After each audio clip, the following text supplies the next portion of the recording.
তাকে চূড়ান্ত ওই জায়গায় পৌঁছে দেবেন, এটা একটা সাধারণ নিয়ম। আমার অনুরোধ থাকবে, আপনারা তো বসছেন, ঘন্টাখানেক বসবেন বলেছেন, আশেপাশে যারা আছে ওরা আসুক, এটা চান্ত নাকি? চান্ত? ছোট্ট একটা কষ্ট দিলে আপনারা মানবেন আমার কথা? মানবেন না? পিছনে কিছু লোক দাঁড়ায় আছে, অথচ ফাঁক জায়গা আছে কিন্তু মাঝখানে। আমরা জিকিরের সঙ্গে একটু ফাঁকাগুলো পূরণ করতে রাজি আছি তো ইনশাআল্লাহ? লা ইলাহা ইল্লাল্লাহ, একটু এই যে গেট থেকে সামনে, ইল্লাল্লাহ, লা ইলাহা ইল্লাল্লাহ, ইল্লাল্লাহ, লা ইলাহা ইল্লাল্লাহ, লা ইলাহা ইল্লাল্লাহ, লা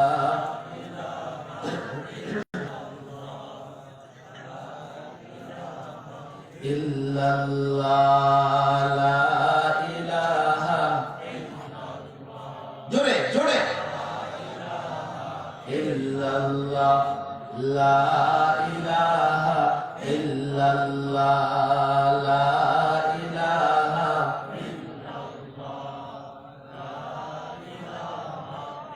মুহাব্বতের সঙ্গে সকলে, লা ইলাহা ইল্লাল্লাহ, ইল্লাল্লাহ, লা ইলাহা ইল্লাল্লাহ,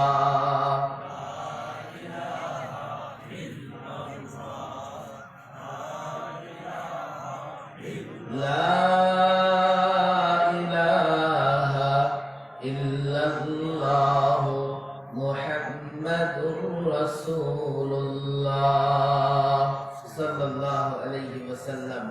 আমি ছোট্ট একখানা আয়াত তেলাওয়াত করেছি। আমি জানি এই গ্রামীণগঞ্জ এখন উন্নত এলাকা, এখানকার যুবকরা শিক্ষিত, এখানকার বুড়ারাও দুনিয়া সম্পর্কে অনেক খোঁজ খবর রাখে, কথা ঠিক যাবে ঠিক। বর্তমান সময়ে আমাদের জন্য প্রয়োজন এমন একটা বিষয় নিয়ে আমি কথা বলবো। দেখেন, এই সময়ে নানা রকমের ফিতনা আসে। মাঝে মধ্যে কিছু ফিতনা এমন আসে যে আমার আপনার মূল্যবান ঈমান নষ্ট করে দিতে চায়। ঈমানের মূল্য কত জানেন আপনারা? জানেন না? আচ্ছা ঠিক আছে, ঈমানের একটু দাম লাগান আপনাদের জায়গা জমির দামের উপরে নির্ভর করে। এলাকার জায়গাটার কত? 10 লাখ। আচ্ছা যাই হোক, ঈমানের দাম 1 কোটি, ঠিক আছে? না দিয়ে বলি কি রে ভাই, 10 কোটি। আওয়াজ করেন, বুঝেন নাই কথা আমার? আপনার আমার সিনায় যে ঈমান আছে, আল্লাহর উপর বিশ্বাস আছে, এটার দাম কত? 10 কোটি টাকা? 100 কোটি? কেন এত মূল্য? দেখেন, ঈমানের বদলতে পাবো কি? এই তো ওয়াজ তোলারাও জানে, জানবেন না কেন? মুসলমান না? ঈমানটাকে চুরি করবার জন্য, নষ্ট করবার জন্য নানা রকমের ষড়যন্ত্র হয়। আর ঈমানের সর্বনিম্ন মূল্য এই 10টা দুনিয়ার সমান। বলেন সুবহানাল্লাহ। এই ঈমানটার হেফাজত করা লাগবে না? বলেন হেফাজত করা লাগবে না? এই সময়ে ঈমান নষ্ট করবার জন্য একটা ফিতনা হচ্ছে, ষড়যন্ত্র হচ্ছে। সেই ষড়যন্ত্রের নাম হচ্ছে ধর্ম নিরপেক্ষতা। হুজুর বুঝি নাই। আমি যে আয়াত তেলাওয়াত করেছি, এই আয়াতে আল্লাহ তাবারক ওয়া তাআলা বলেছেন ইসলাম পূর্ণাঙ্গ জীবন ব্যবস্থা। ইসলাম, বলেন সওয়াব হবে, ইসলাম কি? Complete code of life, complete. হুজুর বুঝি নাই। আমার আপনার পারিবারিক যত সমস্যা, এক সমাধান আছে ইসলামে, কথা ঠিক না বেঠিক? কথা তো লম্বা হয়ে যাবে, আমি এমনিতে 1 ঘন্টা আপনাদের বলেছি, আর বেশি যাওয়া ঠিক হবে না। আজকে একটা পত্রিকার রিপোর্ট হচ্ছে প্রতিদিন ঢাকায় 36টা বিবাহ বিচ্ছেদ ঘটে। আমার শিক্ষিত ভাইয়েরা হাতে ধরি পায়ে পড়ে বোঝার চেষ্টা করে, একটা বিবাহ বিচ্ছেদ ঘটলে একটা সংসারে আগুন ধরে যায়। আর এই হিসাবগুলো হচ্ছে যারা বিবাহ বিচ্ছেদের পরে কাজী অফিসে গিয়ে রেজিস্ট্রি করায়। এর বাইরে অনেক বিবাহ বিচ্ছেদের ঘটনা ঘটছে। আবার এমনও ঘটনা ঘটছে তালাক তো দেয় না, কিন্তু 24 ঘন্টা স্বামী স্ত্রীর মধ্যে ঝগড়া লেগে আছে। দৈনিক 2-4 বার ঝগড়া না করলে তাদের মন পড়ে না, এমন ফ্যামিলিও আছে। কথা ঠিক না বেঠিক? এই যে পরিবারে অশান্তি, কি করে পরিবারে শান্তি আসবে, এই সমস্যাগুলোর সমাধান ইসলামে আছে না নাই? সামাজিক অনেক সমস্যা হয়, ঝগড়াঝাটি, মারামারি, কাটাকাটি, জায়গা জমি নিয়ে ঝগড়া, দোকানপাট নিয়ে ঝগড়া, আত্মীয় স্বজন মহল্লাবাসীর মধ্যে নানা কারণে ঝগড়া হয় কি হয় না? এই ঝগড়া জাতির সমস্যা সমাধান করার ফর্মুলা ইসলামে আছে না নাই? আমরা যে ব্যবসা বাণিজ্য করি, যাকে বলা হয় অর্থনীতি, ইসলামের একটা সুন্দর অর্থনীতি আছে, আছে না নাই? বুঝবেন মুসলমান, আমরা যে রাষ্ট্র চালাই, রাজনীতি করি, ইসলামের একটা সুন্দর রাষ্ট্রনীতি আছে। কথা ঠিক না বেঠিক? এই জন্যই তো আমরা বলি যে মদিনার সনদে দেশ চলবে। কেননা মদিনায় 10 বৎসর রাসূল রাষ্ট্র পরিচালনা করেছে। যুদ্ধ বিগ্রহ, রাষ্ট্রে রাষ্ট্রে যুদ্ধ, এই যুদ্ধ বিগ্রহ, এই যুদ্ধের একটা সুন্দর নিয়ম ফর্মুলা ইসলামে আছে, যাকে বলা হয় জিহাদ। বিচার ব্যবস্থা, আমাদের কোর্ট কাচারি আদালত আছে না? ইসলাম কমপ্লিট কোড অফ লাইফ। ইসলামও এমন একটা ধর্ম যেখানে একটা ইনসাফপূর্ণ বিচার ব্যবস্থা ইসলামের আছে। কথা ঠিক না বেঠিক? বর্তমান বিচার ব্যবস্থা কেমন জানেন? বলবো না বলবো না? একটু শোনেন না, এটা আমি ইসলামের কথা বলছি, আমি কোন পক্ষ বিপক্ষের কথা বলতেছি না। আল্লামা মুফতি আমিন রাহিমাহুল্লাহ বলতেন, বর্তমান বিচার ব্যবস্থা এমন, কেউ ন্যায় বিচার পাইতে হলে তার 3টা জিনিস লাগবে। কয়টা? বলেন কয়টা?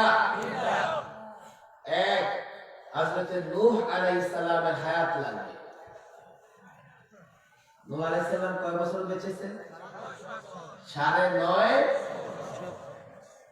মামলা করছে, 40 বছর, 50 বছরের মামলার সমাধান হয় না। কথা ঠিক না বেঠিক? শুধু নূহ আলাইহিস সালামের হায়াত হলে হবে না, কারুনের মতো সম্পদ লাগবে। কারুনের মতো সম্পদ ছিল জানেন আপনারা? আরে আপনাদের দোকানপাটের চাবি আপনি নিজেই বহন করেন, আর কারুনের গোডাউনের চাবি বহন করতে 70 খানা ওট লাগছে কমপক্ষে। কারুনের মতো সম্পদ লাগবে, তাতেও আপনি বিচার পাবেন না। হযরত আইয়ুব আলাইহিস সালামের মতো ধৈর্য লাগবে। হযরত আইয়ুব আলাইহিস সালামের ধৈর্য সম্পর্কে জানেন আপনারা?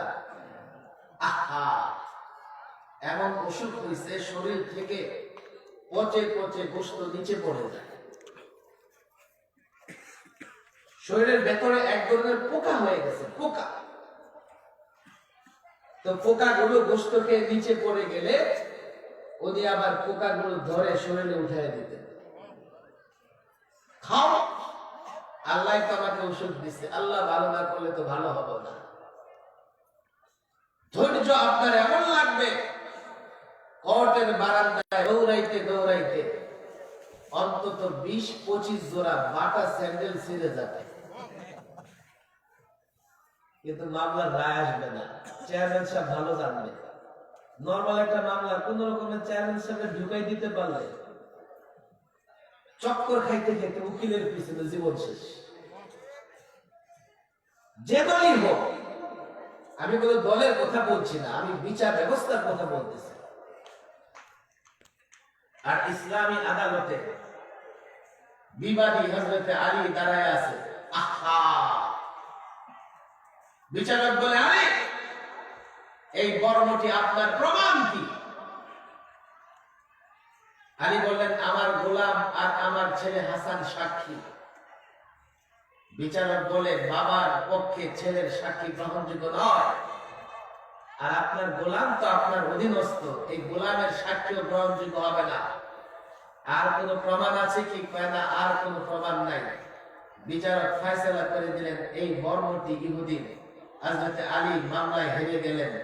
মামলায় হেরে বিদায় নিয়ে যাচ্ছে, ইহুদি দৌড়ায় গিয়ে জড়ায় ধরছে, আলী আমাকে মাফ করে দেন, কারণ বর্ণটি তো আপনার। দুনিয়ার বিচারে আমি হেরে গেছি, কিন্তু বর্ণটি আপনার, এই জন্য বর্ণটি নিয়ে যান। আর ইসলামের এই বিচার ব্যবস্থা দেখে আমি মুগ্ধ হয়েছি, আমাকে কালিমা পড়ায়া দেন। এই মুসলমান, ভালো করে বুঝো, ইসলামের একটা ন্যায় এবং ইনসাফপূর্ণ বিচার ব্যবস্থা আছে। এই ব্রিটিশ বিচার ব্যবস্থা, গ্রিক দর্শক কোনদিন এমন বিচার ব্যবস্থা দিতে পারবে না যে বিচার ব্যবস্থার মাধ্যমে অপরাধ দূর হতে পারে। কথা ঠিক না ঠিক? আপনারা দেখেন, কদিন আগে আমরা কিছু মিছিল করছি, ধর্ষকের ফাঁসি চাই। আরে মিছিল করি নাই? ফাঁসি ফাঁসি ফাঁসি চাই। কার ফাঁসি চাই? আরে বলেন না কেন? এখন তো ফাঁসি ধর্ষকের সরকার আইন করে দিয়েছে। ধর্ষকের সর্বোচ্চ শাস্তি কি? ফাঁসি। বলেন কি? আরে বলেন নাকি? আচ্ছা, এখন সব ঠান্ডা, মনে করতেছে যে ধর্ষকের সর্বোচ্চ শাস্তি ফাঁসি, ধর্ষণ বন্ধ হয়ে যাবে। এখনো প্রতিদিন পত্রিকা খুলে দেখেন 10টা-20টা করে ধর্ষণ হইতেছে। কথা ঠিক না? এখানে কয়েকটা কথা। 1 নম্বর কথা হচ্ছে, ফাঁসি কখনো ধর্ষণের শাস্তি হতে পারে না। আপনি এবার কি বলেন? আমি বলি না, আপনারা আমাকে বলেন, ধর্ষণ করতে না পারলে তো নিজেই ফাঁসিতে ঝুলে যায়। কথা ঠিক না ঠিক? ধর্ষণ করতে না পারলে বিষ খায়, ধর্ষণ করতে না পারলে প্রেমিকা গিয়ে প্রেমিকের বাড়িতে অনশন করে। কথা ঠিক না ঠিক? হুজুর, ধর্ষণ তো না, এটা হচ্ছে সহি শুদ্ধ প্রেম ভালোবাসা। বিবাহের আগে নারী এবং পুরুষের মধ্যে যে সম্পর্ক হয়, এটা হয়তো বা জেনা, না হলে ধর্ষণ। কথা ঠিক না ঠিক? উভয়ের সম্মতিতে হলে সেটা জেনা, ব্যভিচার। আর যদি জবরদস্তিমূলক হয়, সেটাই ধর্ষণ।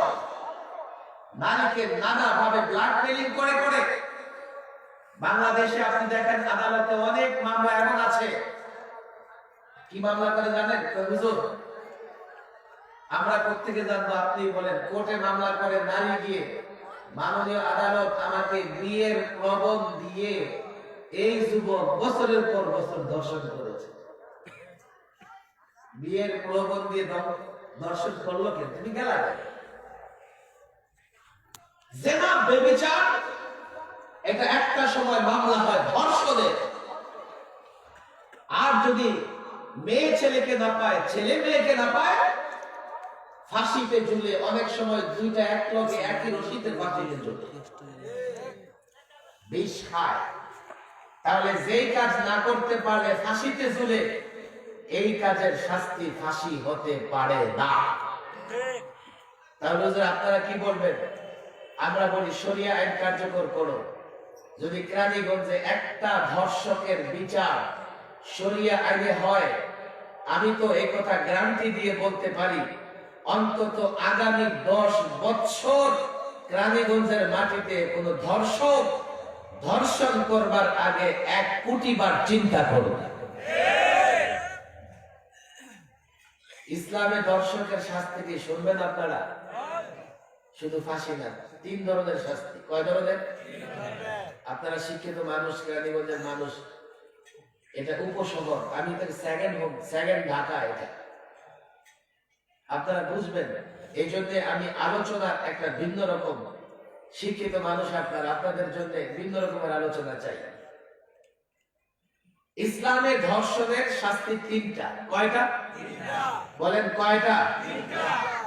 1, যখন কোন যুবক কোন যুবতীর ধর্ষণ করতে যায়, তার সঙ্গে জবরদস্তি করে, তার আহত করে, তাকে মারধর পর্যন্ত করে। কথা ঠিক না বেঠিক?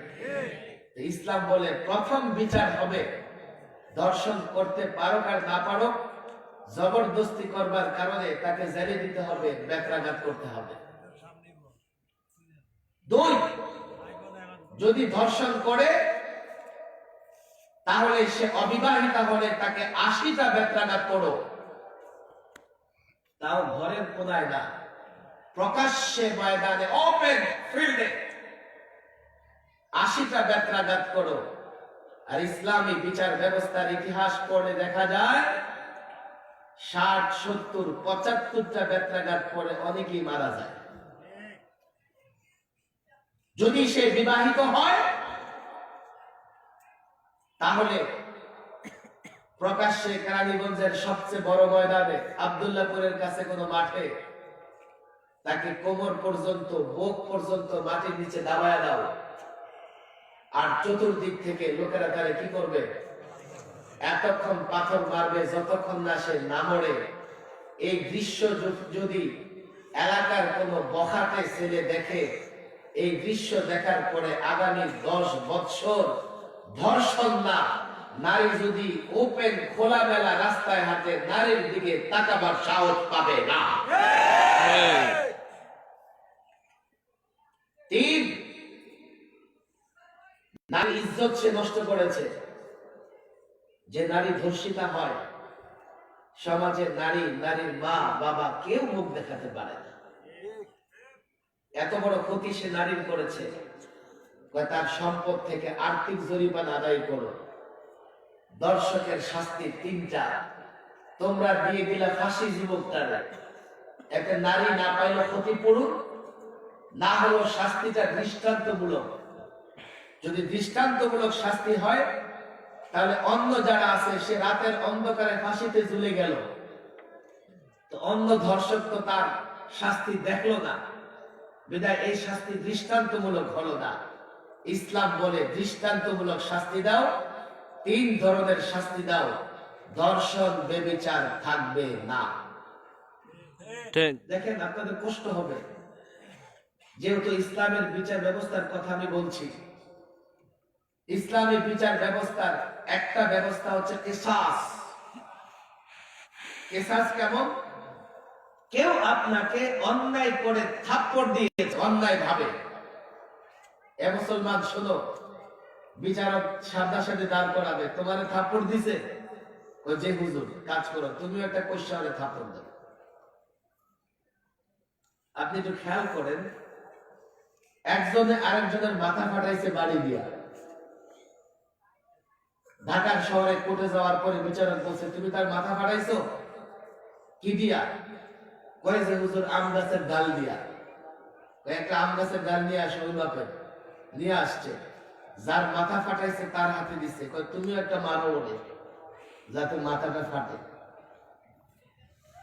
কিসাস ইসলামিক বিচার ব্যবস্থা।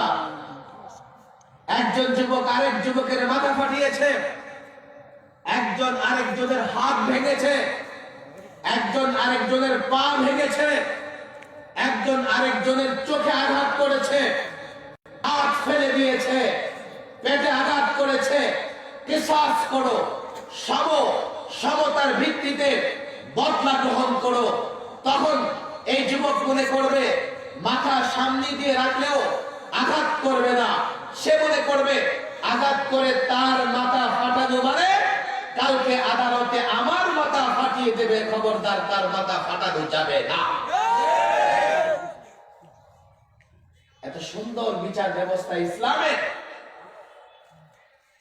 কিসাস, হুদুদে শরিয়া। মুসলমান, তুমি তো মুসলমান, তুমি তোমার ইতিহাস ভুলে গেছো, যার জন্য আজকে ইহুদিরা তোমাদের উপর রাজত্ব করে, যার জন্য মায়ানমার ছেড়ে তোমাদেরকে বাংলাদেশের পাহাড়ে আশ্রয় নিতে হয়েছে, যার জন্য ফিলিস্তিনে আজকে তুমি বাইতুল মুকাদ্দাসে ঢুকতে পারতেছো না। তুমি তোমার ইতিহাস ভুলে গেছো, যার জন্য সিরিয়ায় আজকে দিনের পর দিন গোলা বোমা বর্ষণ করে মুসলমানদেরকে হত্যা করছে ইহুদি। তুমি তোমার ইতিহাস ভুলে গেছো, যার জন্য আফগানে আজকে মাদ্রাসায় বোমা মেরে শত শত হাফেজকে শহীদ করে দেওয়া হচ্ছে, ইরাকে শত শত মা বোনদের ধর্ষণ করা হচ্ছে। তুমি তোমার ইতিহাস ভুলে গেছো। ইতিহাস স্মরণ করো। আজকে ইহুদি, নাসারা, বৌদ্ধ, পৌত্তলিক, কাফের, বেঈমানরা গোটা পৃথিবীর রাজত্ব করছে। তুমি কেবলমাত্র ন্যায় বিচারের কারণে গোটা পৃথিবীতে 1000 বছর রাজত্ব করেছে। ইতিহাস তো ভুলে গেছে আমাদের যুবকরা। ইতিহাস ভুলে ব্রিটিশ আইনে বিচার ব্যবস্থা এনে 2 ভাইয়ের ঝগড়া লেগেছে, কোর্টে গিয়ে মামলা করেছে। আহা, এ আদালত 20 বছর হয়ে গেছে, 2 ভাইয়ের মধ্যে মীমাংসা করে দিতে পারে নাই। এর চেয়ে ভালো আমাদের চেয়ারম্যান সাহেব, মেম্বার সাহেব, গ্রামের মোড়ল মাতাব্বররা ঝগড়া করে 2 ভাইকে মিলায় দেয়, এটারে থাপড়া দেয়, একটা ওটারে একটা থাপড় দেয়। যাবে ভাই ভাই কেন মামলা করতে যাবে? যেই মামলা করেছে 2 ভাই কোর্ট কাছারিতে ঘুরতে ঘুরতে নিঃস্ব হয়ে গেছে, শেষ হয়ে গেছে। ভাইয়ের 2 ভাইয়ের মৃত্যু হয়ে গেছে, ভাইয়ের সন্তানরা মামলা লড়তেছে। এটা আমাদের প্রচলিত আদালত। যেই মুসলমান সমাজে এইভাবে ঝগড়া লেগে থাকবে, আপনি বলেন এই মুসলমান রাজত্ব কি করে করবে? তাহলে বলে ইসলামের একটা সুন্দর বিচার ব্যবস্থা আছে না নাই? আপনারা বলেন সওয়াব হবে, আছে না নাই? এখন কেউ যদি বলে হুজুর ইসলামটা মসজিদে আর মাদ্রাসার ভিতরে রাখেন, আমরা রাস্তায় আমাদের যা খুশি তাই করবো। এই মুসলমান, হাতে ধরি, পায়ে ধরি, ঈমান ঠিক করো, ঈমান ঠিক করো। আল্লাহ কোরআনে স্পষ্ট বলেছে আমার এই ধর্ম, দিন ইসলাম পূর্ণাঙ্গ। কথা ঠিক না বেঠিক? আওয়াজ করেন, কথা ঠিক না বেঠিক? আওয়াজ করেন, কথা ঠিক না বেঠিক? এগুলো কেন বলছি জানেন? আজকে দুঃখ লাগে যখন মুসলমান হয়ে এই কথা বলে যে হুজুর আপনারা ইসলামটা নিয়ে মসজিদের ভিতরে থাকেন। আহা, আর তোমরা পশ্চিমা নিয়ম নীতি মেনে দেশ চালাবা। আমাদের তো কপাল খারাপ, তোমাদেরও কোনোদিন ভাগ্য উন্নতি হবে না। কথা ঠিক না বেঠিক? তাহলে এই কথা বলবেন আমার সঙ্গে আপনারা? ইসলাম পূর্ণাঙ্গ জীবন ব্যবস্থা। কথা ঠিক না বেঠিক? এত দুর্বল আওয়াজে চলবে না, মুসলমানের আওয়াজ আরো বলিষ্ঠ হওয়া চাই। ইসলাম পূর্ণাঙ্গ জীবন ব্যবস্থা। কথা ঠিক না বেঠিক? দেখেন ইসলামের অর্থ ব্যবস্থা আছে না নাই? সন্দেহ হইতেছে বলে। আচ্ছা, ইসলামের সুদ হালাল না হারাম? সবাই কইতেছেন সুদ হালাল না হারাম? কেন হারাম করছে শুনবেন? একটা যুক্তি দিব, আমি কোরআন হাদিসের দলিল আজকে দিব না, মনে রাখতে পারবেন তো? সুদ হালাল না হারাম? কেন জানেন? সুদ ব্যবস্থার কারণে গরিব গরিব হয়, ধনী ধনী হয়। একটা মেসাল দিতে চাই, যদি আপনারা আমার মেসালটা শুনতে চান। সবাই শুনবেন তো এক্সাম্পলটা? আচ্ছা, ব্যাংকের টাকা রাখে কে? গরিবরা না ধনীরা? ব্যাংকে কে টাকা রাখে?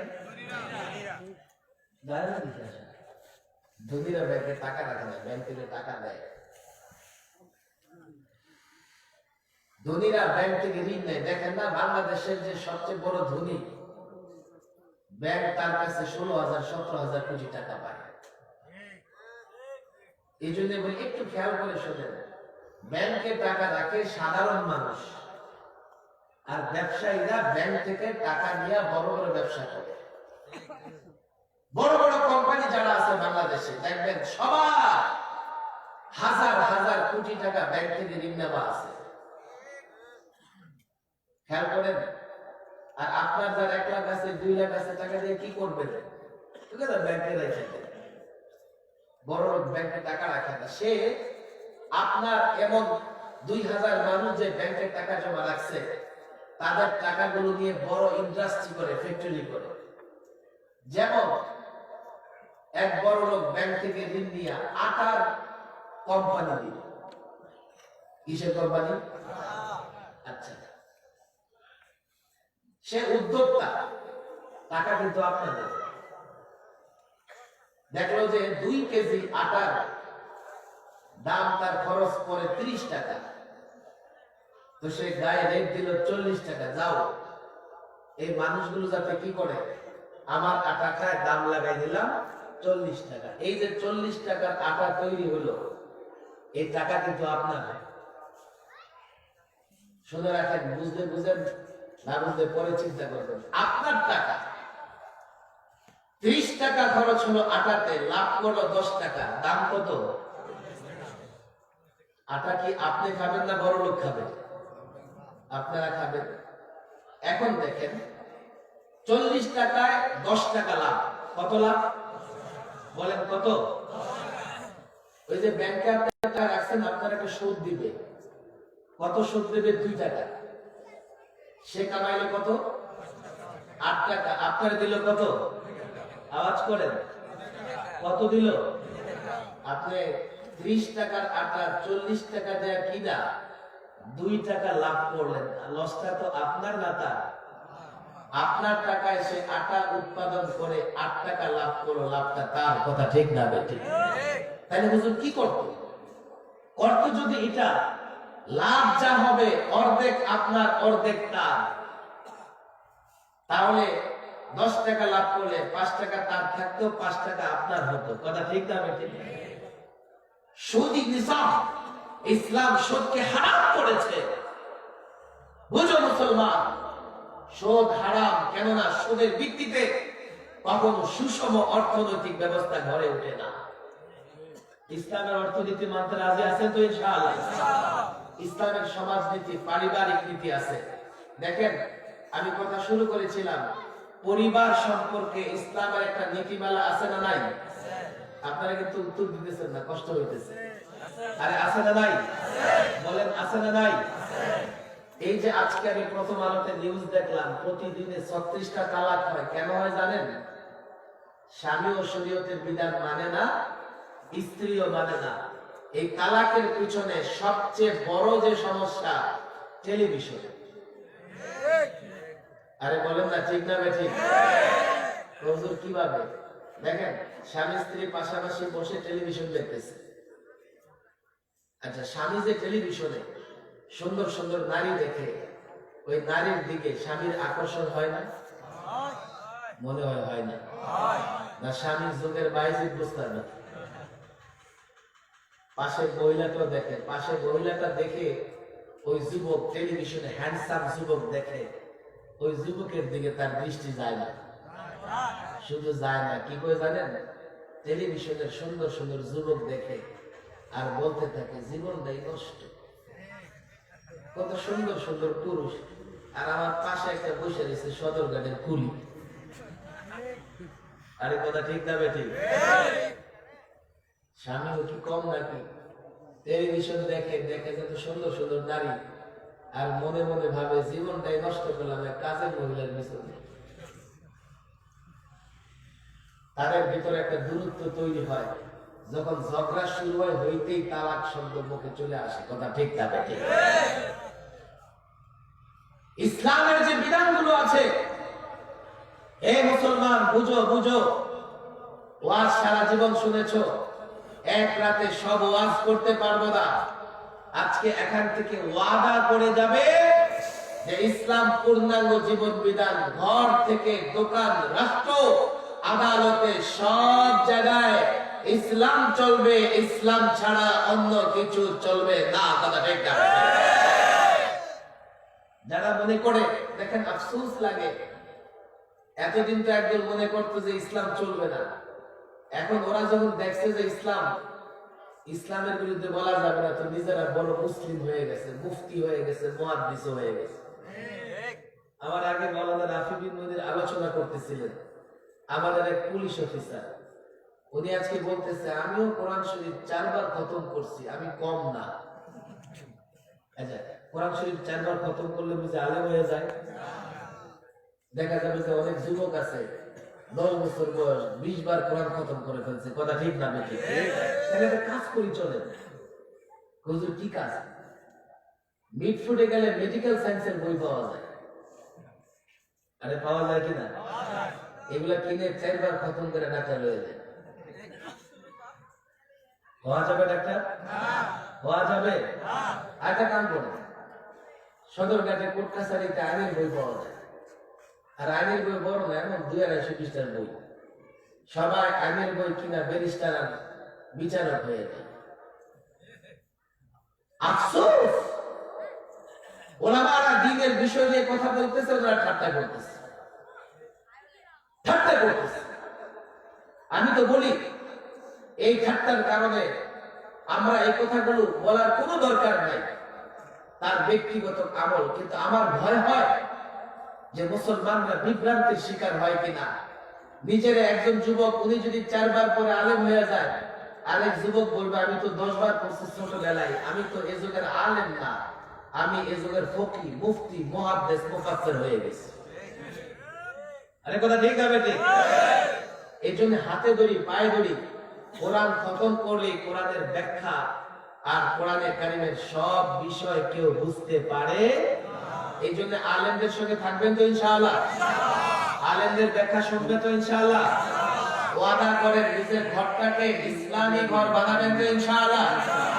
এর জন্য 3টা কাজ করবেন। কয়টা কাজ? আওয়াজ করেন, কয়টা কাজ? দেখেন, হযরত ওমর রাদিয়াল্লাহু তাআলা এর কাছে বুড়া আসছে, আমার ছেলেটা আমাকে পিটাইছে। ওমরকে বলে কি, দেখো ছেলে আমার বাপকে পিটায়, এই সিপাহি যাও ছেলেটাকে ধরে নিয়ে আসো। আহা, মা বাবার খেদমত করা ফরজ। নামাজ কি? বলেন, নামাজ কি? রোজা, সম্পদ থাকলে যাকাত, সম্পদ থাকলে হজ, মা বাবার খেদমত। মনে হয় জানেন একটু, মা বাবার খেদমত। আওয়াজ করেন কি? যাও যুবককে ধরে নিয়ে আসো। সঙ্গে সঙ্গে সিপাহী যুবককে ধরে নিয়ে আসো। এই বেটা, বাবার কথা শুনছ? বাবার গায়ে হাত উঠাস? সব খবরদার, তোরে বলে দিচ্ছি, আর যদি এই ধরনের বিচার আসে তোর পিঠের চামড়া থাকবে না। আর আমি বলে দেই, এখন থেকে এই দায়িত্ব পালন করবি, এই দায়িত্ব পালন করবি, এই দায়িত্ব পালন করবি। ছেলে একটু বোকা টাইপের, হুজুর সব খালি আমার উপর চাপাই দিলেন, বাবার কোনো দায়িত্ব নাই। আজকাল বাবারা বুঝে না। আয় হায় হায়, আমি জানি না কেরানীগঞ্জের কি অবস্থা। ঢাকার শহরে আমি যখন ফজর নামাজ পড়তে বের হই, ছোট্ট একটা বাচ্চা, পিঠে 6-7 কেজি ওজনের বই, মনে হয় যে হাতি পাইছে একটা, কান্দে চড়াই দিয়া কুরবানির গরুর মতো ধাক্কায় ধাক্কায় কিন্ডারগার্টেনে নিয়ে যায়। অর্ধেক ঘুমায় যায়, অর্ধেক আবার জাগ্রত হয়। কিন্ডারগার্টেন, বাচ্চার বয়স 6, সাবজেক্ট 11। বিকেল বেলায় আসে টিউটর, আসে আবার তার হোমওয়ার্ক করায়। 9টা-10টার দিকে বাচ্চা ক্লান্ত হয়ে ঘুমায় যায়, আবার সকালবেলায় চক্কর চলে। সকালবেলায় আগে আমরা যে দেখতাম বক্তব্যগুলোতে কোরআন শিক্ষার জন্য বাচ্চারা যেত, এই কিন্ডারগার্টেন গুলো সেই পথ বন্ধ করে দিয়েছে। যুবক হযরত ওমর রাদিয়াল্লাহু তাআলা আনহুকে জিজ্ঞেস করলেন, খলিফাতুল মুসলিমিন, আপনি কেবল মাত্র বলেছেন বাবার উপরে, আমার উপরে বাবার এই দায়িত্ব, এই দায়িত্ব, এই দায়িত্ব, দয়া করে বলবেন কি বাবার উপরে কি আমার কোনো অধিকার নাই? হযরত ওমর যুবককে ডেকে বললেন, যুবক শোনো, শুধু তোমার বাবা নয়, এই পৃথিবীতে যত বাবা আছে সব বাবাদের উপরে মৌলিকভাবে তার সন্তানের তিনটা দায়িত্ব। এক নাম্বার দায়িত্ব শুরু হয়ে যায় বিয়ে করবার আগেই, বাবা যেন তার ভবিষ্যৎ প্রজন্মের জন্য, ভালো সন্তানের জন্য ভদ্রঘরের পর্দা নিষেধ মেয়েকে বিয়ে করে। সন্তান চাও বীর মুজাহিদ পরহেজগার, জিনিসটা চাও ভালো, আর মেশিনটা নিয়ে আসুন চায় না। জাপানি মেশিন কেন, ভালো প্রোডাক্ট বের হবে। মা নির্বাচন করো সন্তানের জন্য এমন যে তোমার সন্তানের মা যে হবে সে চরিত্রহীনা হবে না, সে বেহায়া উলঙ্গপনা হবে না। তাহলে তোমার সন্তান যুগের আব্দুল কাদের জিলানী হবে। মা নির্বাচন করে। এই যুবকরা, এই এলাকার যুবকরা যদি বলে যে হুজুর, যে মহিলা পর্দা করবে না, রাস্তায় ঘুরে বেড়াবে, আমরা বিয়ে করব না, যুবকরা একটা হুমকি দিয়ে দাও, দাও একটা হুমকি আল্লাহর নামে। এরপর দিন দেখবা এলাকায় বেপরদা মহিলা নাই। কথা ঠিক না ঠিক? তুমি যারা বিয়ে করবা, ওই এলাকার সব পুরুষ দেখে বেড়াইতেছে, লালা ফেলতেছে দেখে দেখে, তুমি তারা বিয়ে করবা। তোমার একটু গায়রত নাই?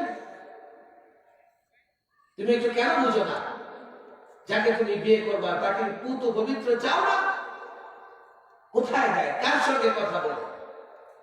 ঘোষণা দিয়ে দাও যে নারীরা বেহায়াপনা করবে তাদেরকে যুবকরা বিয়ে করবে না। দেখো, তোমার বোরকা কিনতে হবে না, নিজের যার যার মাথায় যা আছে তা দিয়ে পর্দা করা শুরু করবে।